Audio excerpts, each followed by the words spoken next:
Agora seguindo e falando sobre síncope.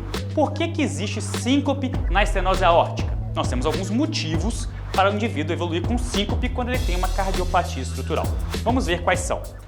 A primeira seria uma disfunção de barorreceptores ventriculares, uma resposta vagal, ou até mesmo você pode ter um indivíduo que tem uma síncope vasovagal. Na estenose aórtica, secundária a essa hipertrofia, aquele músculo fica muito grosso, muito hipertrofiado, ele acaba alterando a leitura dos receptores que existem dentro do ventrículo esquerdo. Então, alguns pacientes podem servir de gatilho, podem servir de uma manifestação mais agressiva da síncope vasovagal nesse contexto. Não é o mais comum, mas pode acontecer.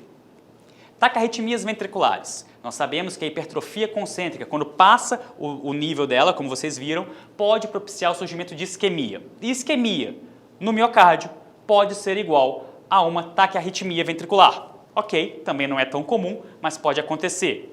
Bradiarritmia menos ainda. A própria isquemia do nó sinusal poderia levar a isso, mas não tem muito a ver com a etiopatogenia da estenose aórtica, mas a invasão do cálcio naquele anel aórtico calcificado interferindo no sistema de condução poderia causar um bloqueio atrioventricular, até mesmo em estágios mais avançados. Mas como aqui está escrito, é bem menos comum. E a primeira pergunta que você pode fazer é, será que a síncope é um preditor de risco para morte súbita na estenose aórtica? Não sei. Porque a principal etiopatogenia da síncope nesse contexto é o débito cardíaco fixo. E a gente vai discutir isso um pouco mais agora nessa sequência. Vamos lá, vamos imaginar então uma válvula normal sem estenose. Existe um volume sistólico normal, preservado, ok? Agora vamos imaginar a estenose aórtica que tem acontecido. E a estenose aórtica leva naquele momento uma redução do volume sistólico ejetivo a cada batimento. Uma vez que isso aconteça, surgem mecanismos compensatórios. O que são mecanismos compensatórios? É a forma que o nosso organismo tem de compensar essa chegada menor de sangue a cada batimento. E ele ativa dois sistemas, o sistema renina-angiotensina-aldosterona e o sistema nervoso autônomo simpático. Qual é a diferença? O sistema renina-angiotensina-aldosterona ele tem um efeito mais crônico e tardio. Então, ele acaba atuando de forma tardia, ele mantém retenção hídrica, ele tem outros mecanismos. Agora, aqui nós vamos discutir a ativação do sistema nervoso autônomo simpático, que é o que mais atua nesse momento e que tem interferência direta na manifestação de síncope.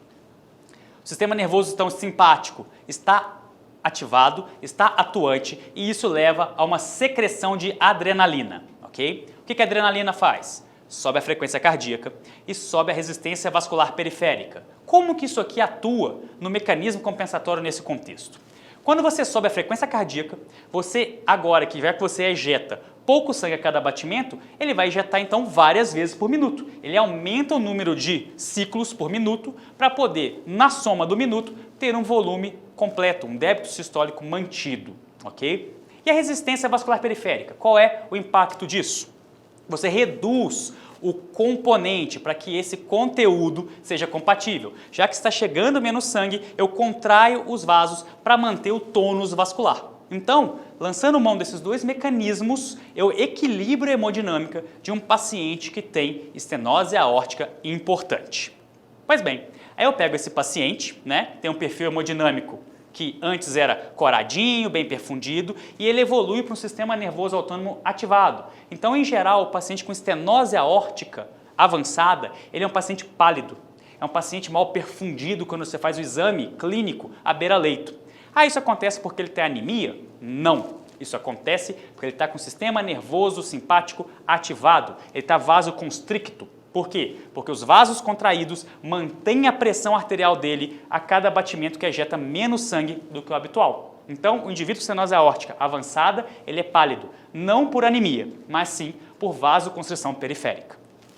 Perfeito. Aí você pega esse paciente com estenose aórtica importante e coloca ele para fazer atividade física. Ou ainda, ele sabe que ele tem isso, mas não entende muito bem e alguém que está em outro andar grita, ah, fulano, vem cá que eu preciso falar com você agora. E ele vai agitado, vai correndo, sobe aquelas escadas, independente da doença que ele tem. E chega lá em cima após uma atividade física considerada importante para ele. Então subir um lance ou dois lances de escada correndo, para esse indivíduo passa a ser uma atividade física importante. E vocês que já passaram por essa experiência de fazer uma atividade física importante, sabem muito bem como vocês ficam ao final da atividade física. Como que é? Rubor. vocês ficam vermelhos. Por quê? Porque a atividade física leva a uma vasodilatação fisiológica. Ok? Todos nós que fazemos atividade física e que não temos cardiopatia, vamos chegar ao final da atividade física importante vermelhos. Isso é normal, suados e vermelhos. Por que eu não fico vermelho? Ah, porque eu fico vermelho porque eu estou abafado? Não, porque você faz vasodilatação periférica. Isso é fisiológico. Então, se você pega um indivíduo com estenose aórtica importante e ele faz atividade física, ele vai evoluir com vasodilatação periférica. Qual é o problema? Quando eu faço isso, eu corto o mecanismo compensatório da vasoconstrição periférica. Então, o indivíduo que faz atividade física e tem estenose aórtica, ele vai vasodilatar. Isso aí para ele não é bom, porque ele vai evoluir com hipotensão postural. E a hipotensão postural faz ele sincopar. Então, a síncope da estenose aórtica é explicada pelo débito cardíaco fixo, pelo volume sistólico reduzido a cada batimento, que é compensado pela taquicardia e pela vasoconstrição periférica. Então, nesse contexto, você acaba evoluindo com síncope se você fizer uma atividade física considerada importante para esse paciente.